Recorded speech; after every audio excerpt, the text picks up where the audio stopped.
So everybody, welcome to the second episode of our Mini Cooper S restoration, redemption, whatever project. Yeah, like just whatever. Yeah. So in today's video, we're actually going to tear off this wrap and hope to find a nice electric blue paint job.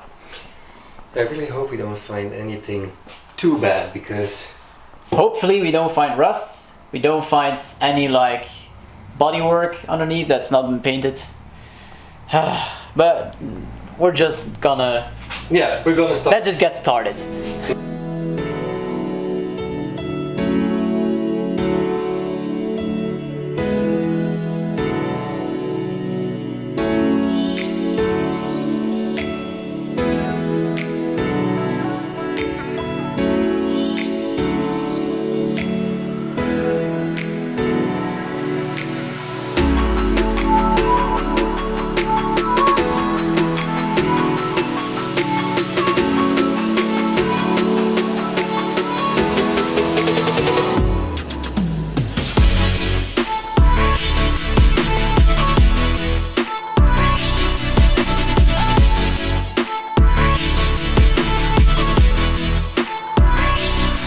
So guys, electric blue. And as I thought.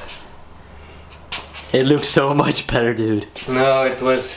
I found some papers in the glove box, and it's actually started its life as a leasing car. And as you can see here, there's still like... It was an E&E car. Like, I don't know if the camera can pick this up actually. I don't know.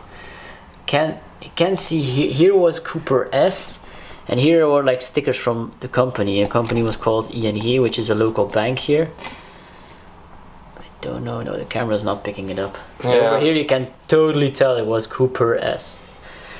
But so, well, yeah. I found some papers and it was a leasing car, like a Cooper S as a leasing. That's awesome, dude. Have a sports car, a leasing vehicle. I would sign immediately.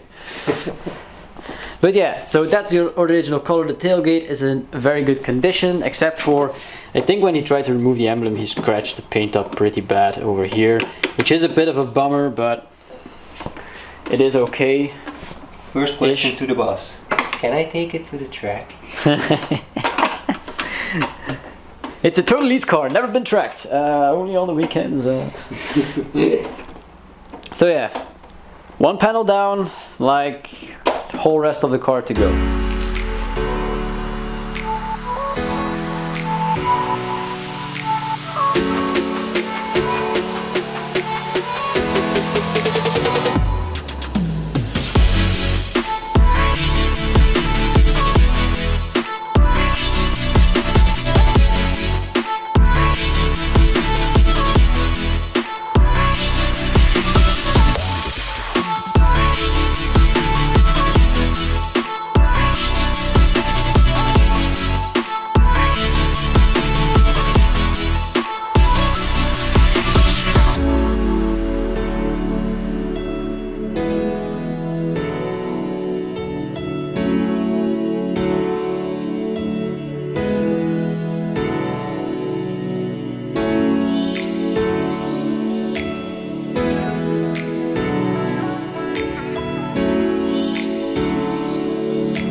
So guys, a bit of an update. So the whole side here has been de-wrapped, except for behind the handle and the mirror. Looks pretty good, but I want to maybe have a bit of a rant. So if you want to get your car wrapped, make sure the shop you go to is reputable. Like otherwise you will get things like this. Like for one, you have all these fender flares. I'm going to show you the side, this side. So as you can maybe see, camera will focus on it. So as you can see, these parts were siliconed on there. So you put silicone in between it to make it stick. And like here in the front is the worst. Like this is all silicone. So they didn't even bother putting back the OEM clips. This one they also fixed with a bit of silicone, so this mounting point is actually just wrecked. Like all around the car we're finding this black silicone to put parts back on. So please, if you own a wrap shop and you want to do your work right and dismantle the car, if you break something, please just replace it, for the love of God. Because if this was my car, oh my God, I would rip the company that wrapped it a new one. Oh yeah, we also got the clear coat is giving loose a bit. I'm so careful. We are being really careful, but yeah, maybe the clear coat was already damaged from the fender flares, I don't know. So these arches are like the worst point. Look at this. Yeah, that's all silicone on this side as well, so that just sucks, dude. Still have to do this part and the rear bumper, and then the car will be de-wrapped. And Aaron is really not psyched about this. It's like a paint job for this fender flare, it's like a paint job for this part, it's like a paint job for the other fender flare. You have to like get all the silicone off, we have to like order new clips for them. Also this part on the other side it broke, so we have to order a new one. At the bright side, the only bad thing in the paint we found is like one little tiny dot, like right there. And I don't know if the camera will pick this up, maybe it won't again, but this car had some kind of livery on it. Like you can see here, the color difference between this part and this part. So if you are from Belgium and you know ING, the bank, the line was like on the side of this car. Like if you look closely, like it had little whiskers right here, and then it has a big nose right here, and a big mouth right there. I'm like worrying about the paint and he's just kind of like describing a line. Okay. Look on the bright side too, we have a lion on our car.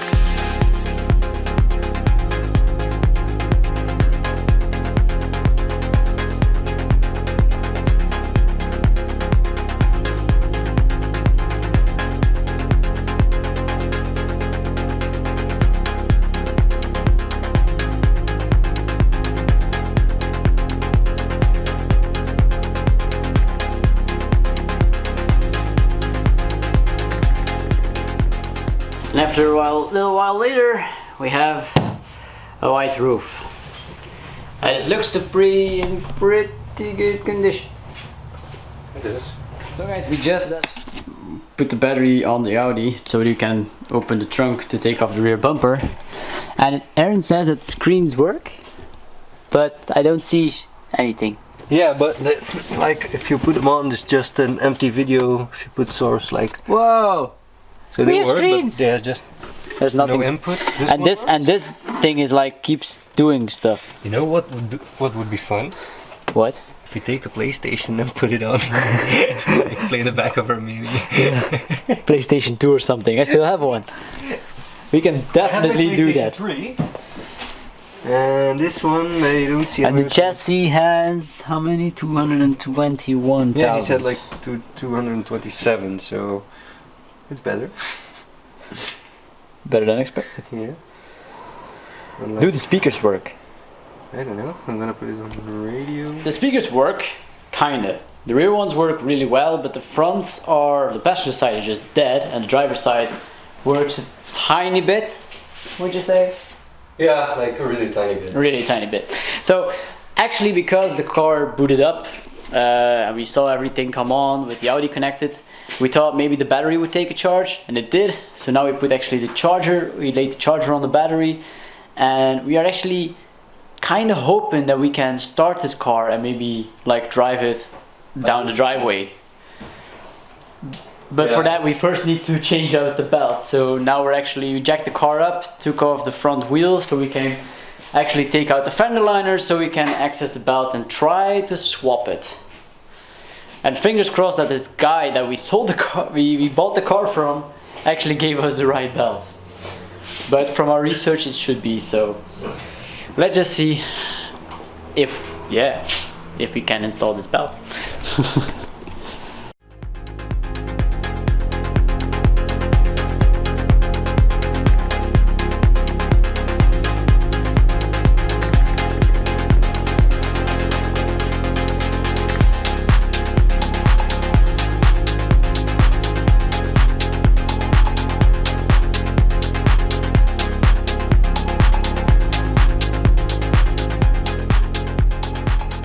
So Aaron, show us, what's our problem?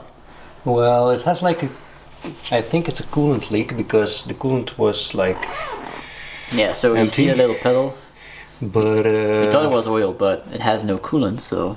yeah, I think it's just coolant, and like it took some of the degree that was on the engine, and that's why it's a little blackish, but it's like water, so Yeah, maybe we get just put some water in the coolant reservoir to see where it leaks out. if it leaks when the car is not running. If it leaks when the car is running, we'll see if the belt is on.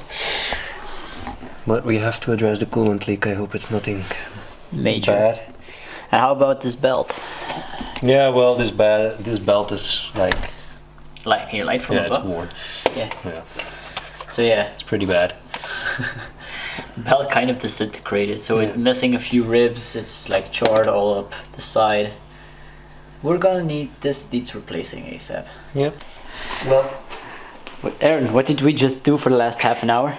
like get all the stuff. As we said, the car was like running and the belt disintegrated, so all the stuff was between the engine block and the pulley. Between the And- compressor pulley and the compressor itself. Okay, I'm compressor sorry, pulley. the compressor so- and the yeah, I'm sorry. It was all in between there, and we got this jumbled mess Yeah, out. we didn't want to take the pulley off because it's like right next to the chassis Yeah. and everything, and it would be hassle to get it off. But we got it all out. The pulley turns. Okay, Very so, and maybe to give you guys a bit of an insight on how you get the tensioner loose, so maybe if my camera will focus I can show you. But we got this little imbus socket. So as you can see right about here, this little shiny bit, that's actually something that is in between the spring. So what we did was, we have a little bolt. So in the tensioner itself you have two holes. So maybe this is better to see from underneath. But yeah, it just stay still, bro. So you see that little bolt that we put in there. So this little bolt, put it into one of those two holes. Then we got a tire iron in there on that little bolt with like an extension from the jack handle. Pulled it up. Then this little tab comes out, and then we put like this little hex key in there to keep the tension on the spring, so we could get that tension off the belt and get the belt off. That's in a nutshell what we did. And guys, now we're gonna put the belt on, and if this belt is on, the We're gonna first thing I want to do Let's drive this freaking car. is drive this thing. I'm like so excited for it. So let's Oh, get this man. belt back on, bro. Yeah, let's get it on real quickly.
There she goes, guys.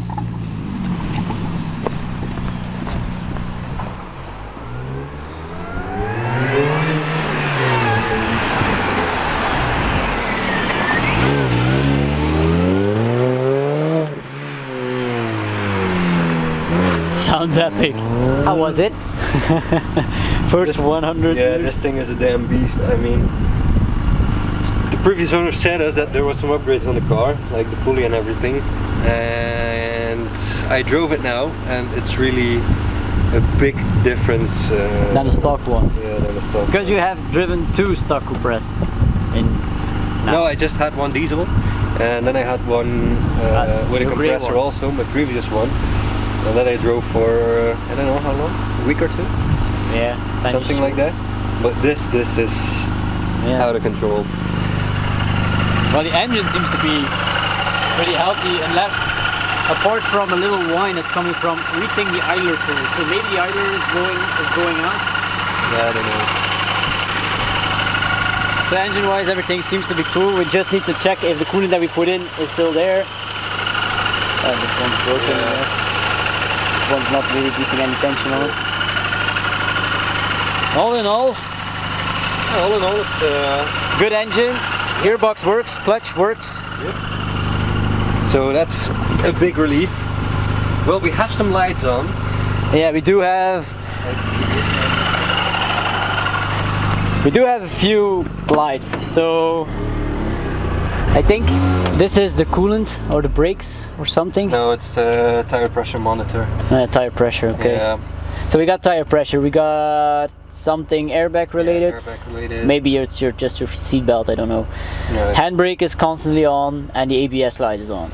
Yeah. The handbrake, I don't know if it already. Or maybe it goes out once you start driving, I don't know. Maybe just a sensor or something. We will see about it. And the RPM counter says 0 when you're idling, so and it only goes to like 3000. Yeah, it's like under 0 already now. So. Hey, wait. Yeah, I know that's power the steering. power steering. Electric power steering. Yeah, but they say if it's not squeaking, If it's not squeak, it's already broken. So that's normal Yeah, with a okay. mini like this. So guys, and on that accomplishment, so the car runs and drives. It does have a Christmas tree dashboard, but that's for next time. That's where we're gonna end this video. I think it will be long enough. Yeah, I guess so. So guys, if you like the video, please like and subscribe down below if you want to follow the series of the Mini, if you want to follow upcoming series about maybe new cars in the future. If you want to buy this Mini, let us know.